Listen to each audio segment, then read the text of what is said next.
Alright, so in this video we're going to go over how to operate Reaper, which is the recording software we use to record everything coming off the stage for multi-track playback purposes. So what you're going to do is you're going to go over to your multi-track Mac, and you're going to find the icon on the dock that says Reaper, and this one happens to be Reaper 64 for my computer, but the Reaper that's on that computer will be the correct one. So and what we're going to do is we're going to go up to File and go down to this option here called Project Templates, and in this folder over here we'll find hopefully just one template. Sometimes there might be more than one, and in which case just choose the one that seems like the most up-to-date current option for yourself. At the Blaine campus it's titled BLN 64 channel, I believe.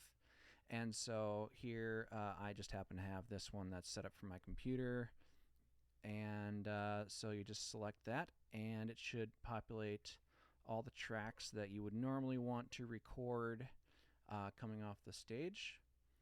And so after that is done, what you want to do is go up and save the file so that we don't forget to save the file. And we're going to save it as today's date. If you're instructed otherwise to save it as something else, go ahead and do that. But I wouldn't worry too much about saving it in a certain folder or anything like that unless you're told otherwise. So I'm just going to save it as today's date. Today is October 2nd, 2021.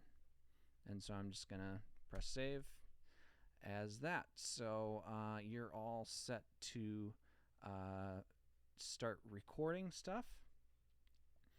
And in order to record things, what you need to make sure you do is that these individual tracks are record enabled on each of these buttons over here. There's a couple ways to go about selecting and deselecting certain tracks to record enable. And so what you can do is you can just press on the keyboard Command A, and that selects all the tracks that are possible to be recorded, and then you can enable them all at the same time. Or if you have like some gaps where you have 64 channels listed but you only really need to record 20 or something like that, you can press Command and then click each individual track, and then you can toggle the record enable or disable, or you can also use the shift button and then click to just select a range of tracks to record.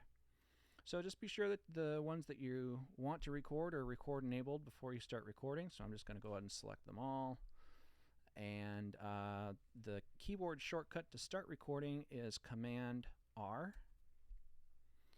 Or you can also just go down here, and this is the transport menu down here.